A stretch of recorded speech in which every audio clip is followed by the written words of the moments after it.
নিখোঁজ হওয়ার বেশ কয়েকদিন অতিবাহিত হলেও আজ পর্যন্ত সন্ধানহীন এক নাবালিকা স্কুলছাত্রী। নিখোঁজ মামলার রেস ধরে ইতিমধ্যেই রহস্যজনক ঘটনার তদন্ত শুরু করেছে পুলিশ। তবে স্কুল ডায়েরির তথ্যে বেরিয়ে আসে আরেক চাঞ্চল্যকর তথ্য। ঘর থেকে বের হয়ে স্কুলের উদ্দেশ্যে যাত্রা করলেও গত প্রায় 1 মাস ধরে স্কুলের খাতায় নিখোঁজ নাবালিকার নেই কোনো উপস্থিতি। এই ঘটনায় এলাকা জুড়ে রীতিমতো চাঞ্চল্যকর পরিবেশের সৃষ্টি হয়েছে। রহস্যজনক ঘটনাটি ঘটেছে গত 11 জুন পূর্ব হাইলাকান্দিতে। ঘটনার বিবরণ নিখোঁজ মামলার বয়ান মতে প্রতিদিনের মতো গত 11 জুন বন্দুকমারা আড়ে এলাকার আজির উদ্দিন লস্করের বছর 15 নাবালিকা তথা 10ম শ্রেণীর এক স্কুলছাত্রী বাড়ি থেকে সকাল 8:30 নাগাদ মাটিজুড়ি এইচএস স্কুলের উদ্দেশ্যে যাচ্ছিল।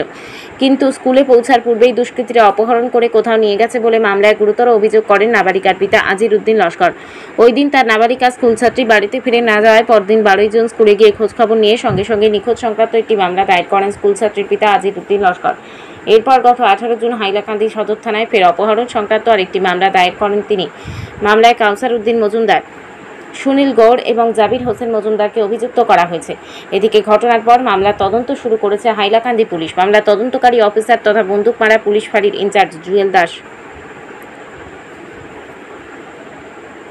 সোমবার মাটিজুড়ি এইচএস স্কুলে গিয়ে ঘটনার খোঁজ খবর নেন।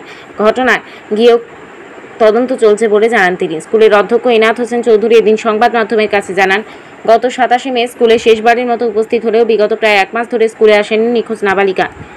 কারণ দৈনিক হাজিরা খাতায় সে অনুপস্থিত রয়েছে। তবে মাটিজুড়ি এইচএস স্কুলের অধ্যক্ষ এনায়েত হোসেন চৌধুরী জানান, ঘটনাটি অত্যন্ত রহস্যজনক ও দুর্ভাগ্যজনক। এই ঘটনায় পুলিশ অত্যন্ত সক্রিয় এবং সহযোগিতাও করছে। খুব শীঘ্রই ঘটনার আসল রহস্য বেরিয়ে আসবে বলে আশাবাদী তিনি বলে জানান। এছাড়াও ছাত্র সংগঠন আসুর মাটিজুড়ি আঞ্চলিক কমিটির সভাপতি কাউসার আহমেদ লস্কর, ইউডিএসএফ এর কয়েস আহমেদ মজুমদার, গ্রামরক্ষী বাহিনীর সম্পাদক নাহিমউদ্দিন মজুমদার প্রমুখরা ঘটনার নিন্দা জানিয়ে পুলিশের তৎপরতায় খুব শীঘ্রই নিখোঁজ নাবালিকা উদ্ধার হবে বলে আশা প্রকাশ করেছেন। অপরদিকে মামলাকারী তথা নাবালিকার পিতা আজিজ উদ্দিন লস্কর জানান, স্কুলে যাওয়ার সময় তার নাবালিকা মেয়েকে অপহরণ করা হয়েছে বলে সন্দেহ হচ্ছে। কেউ কোনো সন্ধান পেলে তার সঙ্গে যোগাযোগ করার অনুরোধ জানিয়েছেন তিনি। নাবালিকা স্কুলছাত্রী রহস্যজনক অপহরণ ও নাবালিকা সংক্রান্ত ঘটনার ফলে পুরো হাইলাকান্দি জুড়ে চাঞ্চল্য বিরাজ করছে। ক্লাস 10 এ সেকশনের বিনা বেগম মজুমদার লস্করের গার্জিয়ান 12 তারিখে আমার ইনফর্ম করছেন যে তার মেয়েটা স্কুল আওয়ার করতে পাইছিল না। এরপরে আমি আমার রেজিস্টারি সব চেক করিয়ে দেখছি যে এই জুন মাসে একদিন হচ্ছে স্কুলে আসে নাই এবং মে মাসে সর্বমোট 4 দিন স্কুলে এসেছে।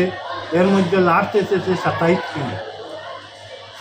বর্তমান অবস্থায় আমার নিয়ারেস্ট আউটপোস্ট এর ইনচার্জ স্যার আমরা প্রচুরভাবে দুঃখিত এবং প্রচুর চেষ্টা করি আর যাতে মেয়েটারে পুনরুদ্ধার করা যায়।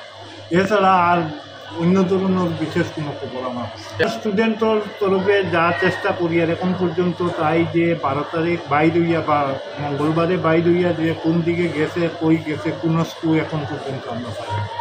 তারে বারবার আমার স্কুলও আইসরা বারবার চেষ্টা করতরা, প্রচুর সহযোগিতা করিয়া দেখতে।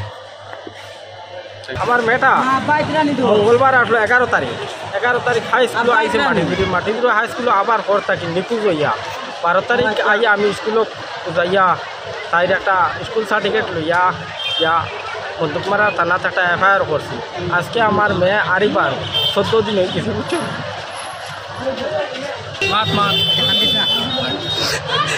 আমার মেয়ে ঘুরতে কোনো সন্ধান ভাও ও আমার নম্বরে একটা ফোন করিও যোগাযোগ করিও 9401641509।